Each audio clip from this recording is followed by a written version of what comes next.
వేదికను అలంకరించిన ఈ చిత్ర నిర్మాత డాక్టర్ రాజేశ్వరి చంద్రజ వాడపల్లి గారికి, మా డైరెక్టర్ కొండ రాంబాబు గారికి, వెంకట్ గంగాధర్ గారికి, కెమెరామెన్ ఎడిటింగ్ జుల్లైనాథ్ సిద్దిఫీ గారికి, మ్యూజిక్ డైరెక్టర్ విజయ్ కోరాకుల గారు.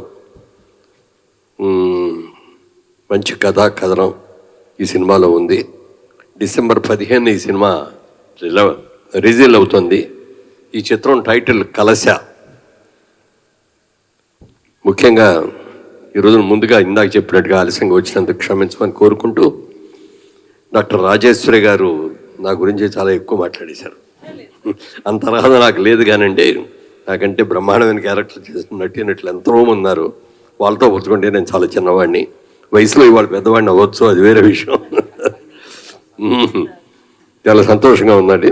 ముఖ్యంగా రాంబాబు గారి గురించి చెప్పాలంటే, రాంబాబు గారితో నేను కొన్ని సీరియల్స్ చేశాను, 1-2 సినిమాల్లో కూడా క్యారెక్టర్ చేశాను. వెరీ గుడ్ డైరెక్టర్ అండి. అంటే ఆ ప్రొడ్యూసర్స్ లైక్ చేసే డైరెక్టర్. 10 రూపాయలు ఎక్కువ ఖర్చు పెట్టి ఇంకా బాగా తెద్దామని వాళ్ళకంటే కూడా 5 రూపాయలు ఇంకా బాగా తెద్దామండి అని చెప్పేటువంటి మంచి మనిషి. చాలా పెద్ద సీరియల్ చేశాను ఆయన దగ్గర.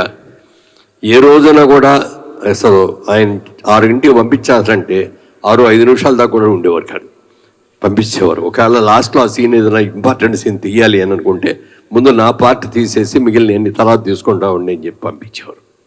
అలాంటి మంచి వ్యక్తి. బాగా రాసుకోవటం కూడా బాగా తెలుసు ఆయనకి. ఎందుకంటే సీన్లు డైరెక్టర్ రాసేటప్పుడు ఎక్కువ రాస్తారు, తర్వాత తీసేటప్పుడు తగ్గించారు. దాసనారాయణరావు గారు ఆయన సినిమా డైరెక్టర్, రచయిత, అన్నీ తెలుసు కదా మనకి. ఆయన అసిస్టెంట్స్ రాగానే ఒక టేప్ రికార్డ్ ఆన్ చేసేవారు, ఆయన చెప్పుకుంటే వెళ్ళిపోయేవారు డైలాగ్స్ అన్నీ. అది రాసేసి సీన్ ఇచ్చేవారు. కానీ సీన్ తీసేటప్పుడు అందులో కొన్ని కొట్టేసేవారు.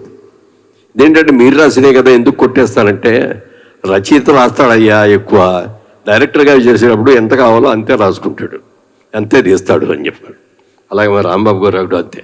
ఆయన ఎన్నో సీన్లు రాసినా కూడా మళ్ళీ డైరెక్ట్ చేసేటప్పుడు మళ్ళీ ఇది వద్దులేండి, ఇది ఇలాంటి సరిపోద్ది అని చెప్పి చేసే వ్యక్తి. అలాంటి మంచి వ్యక్తి. ఎందుకంటే డైరెక్టర్ అనేవాళ్ళు ఎప్పుడు కూడా రైటర్ కూడా అయితే చాలా అడ్వాంటేజ్గా ఉంటుంది, లేకపోతే అడ్వాంటేజ్ ఉండదు. డైరెక్టర్గా ఉన్న వాళ్ళందరూ కూడా సక్సెస్ అయ్యారు. తమిళ్లో తీసుకుంటే బాలచంద్ర గారు కానీ, దాసనారాయణరావు గారు కానీ, మా డైరెక్టర్ మా జయబేరికి ఎన్నో చేసిన రాజచంద్ర కానీ, ఇలాంటి వాళ్ళు ఎంతోమంది ఉన్నారు డైరెక్టర్. ఎందుకంటే స్పాట్లో ఉండి సీన్లో చేసే డైరెక్టర్ వేరు, ఏసీ రూమ్లో కూర్చొని డైరెక్టర్ మాటలు రాసే రచయితలు వేరు. వాళ్ళు ఎలాబరేట్గా రాస్తారు, కావాల్సింది ఉంచుకుంటారు, లేని కట్ చేసుకుంటారులే అని. అంతా తీస్తే లెంగ్త్ పెరిగిపోతుంది. అందుకని అలా కాకుండా దాన్ని ఎడిట్ చేసుకొని ఎంతవరకు కావాలో అంతవరకు తీయటం రాంబాబు గారి ప్రత్యేకత.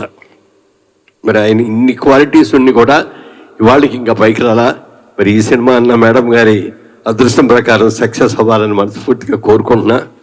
ఈ కలశ అనే సినిమా సక్సెస్ అవ్వాలి. ఎందుకంటే ఆయనకు ఒక బ్రేక్ వస్తే ఒక మంచి డైరెక్టర్గా నిలబడతాడనే నమ్మకం నాకు చాలా గట్టి నమ్మకం ఉంది. అలాంటి రాంబాబు గారిని మనస్ఫూర్తిగా అభినందిస్తూ ఆశీర్వదిస్తూ, ఈ చిత్రంలోని పాటకి, ఏ పాట అండి అది,